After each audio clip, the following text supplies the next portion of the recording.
Ahoj, na 99% ma nepoznáš, no to nič nemení na tom, že na 100% môžeš dopozerať toto video. Moje meno je Jakub a rozhodol som sa nahrať toto video z toho dôvodu, lebo minulý rok, teda v roku 2024, som objavil jedného chalana na Instagrame, ktorý si písal svoje ciele na nasledujúci rok na papier a následne sa ich snažil splniť. A práve preto sme tu. Rozhodol som sa napísať svoje ciele do tohto denníka, práve teraz si ich predstavíme. Bod číslo 1 na mojom zozname je absolvovať minimálne 300 tréningov, trvajúcich minimálne 30 minút. Pre tento bod som sa rozhodol preto, lebo sa cvičeniu venujem už dlhší čas a cvičím hlavne preto, aby som sa cítil lepšie vo svojom tele. Takisto rád posúvam svoje limity a myslím si, že 300 tréningov za rok je úctyhodné číslo. Čo sa týka mojich cieľov v cvičenia, dole v popisku vám nechám takisto link na stravu, takže kto to pozná, môžete mi dať follow, kto to nepozná, môžete si to stiahnuť, takže môžeme byť kamaráti tam a môžete sledovať, ako sa mi darí v mojom postupe.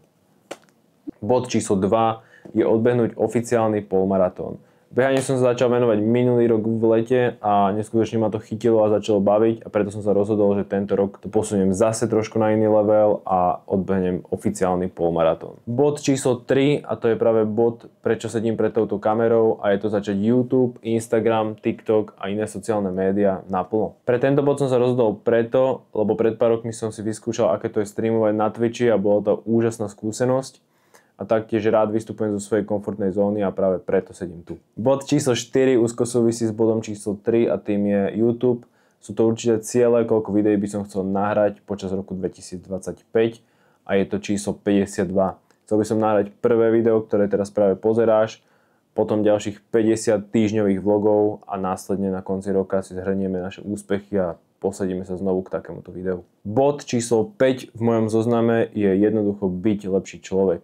Myslím si, že každý z nás chce byť lepším človekom pre svojich blízkych a takisto chce im byť nápomocný vždy, keď to budú potrebovať. Bod číslo 6 na mojom zozname je trošku číselnejší. Odjakživa som mal vždy rád grafy, čísla, štatistiky a preto som si stanovil takisto číselný cieľ na počet followerov alebo odberateľov na rôznych sociálnych sieťach. Na YouTube je to 1000, na Instagrame takisto 1000, na TikToku som si trošku uletel a chcel by som 10 000 followerov, na Twitchi už cca 1000 máme a preto by som chcel dosiahnuť 2000 followerov. Verím, že aj keď sú to veľké ciele, tak nie sú nesplniteľné a spolu to dokážeme. Bod číslo 7 je finančne pomáhať útulku v mojom rodnom meste. Pre tento bod som sa rozhodol preto, lebo neziskové organizácie zamerané na zvieratá v mojom okolí majú naozaj núdzu, či už o finančné alebo materiálne dary. A práve tu je možnosť takisto pre teba, ako pomôcť zvieratkám, ktoré to potrebujú, bez toho, aby ťa to čokoľvek stálo. Rozhodol som sa, že za každý jeden follow, ktorý dáte na moje sociálne siete, či už na YouTube, Instagram, TikTok, Twitch, sa do konca roka zrátajú a na konci roka darujem za každý jeden follow 5 centov, čo je pre české publikum asi 1 koruna do tohto útulku. To znamená, že ak by sa nám podarilo dosiahnuť 100 000 followerov na mojich sociálnych sieťach, darujem 5000 eur pre tento útulok. Samozrejme, keď dosiahneme viac, darujem viac. Bod číslo 8 na mojom zozname je cestovateľský a to je, chcel by som navštíviť 2 krajiny, v ktorých som ešte nebol. Moja preferencia alebo obľúbené krajiny, ktoré by som chcel navštíviť, ešte som tam nebol, je USA alebo juhovýchodná Ázia, takže uvidíme, kam nás osud zavedie. Samozrejme, tento výlet alebo tieto výlety, ktoré by sa mi podarili, by som dokumentoval v mojich vlogoch.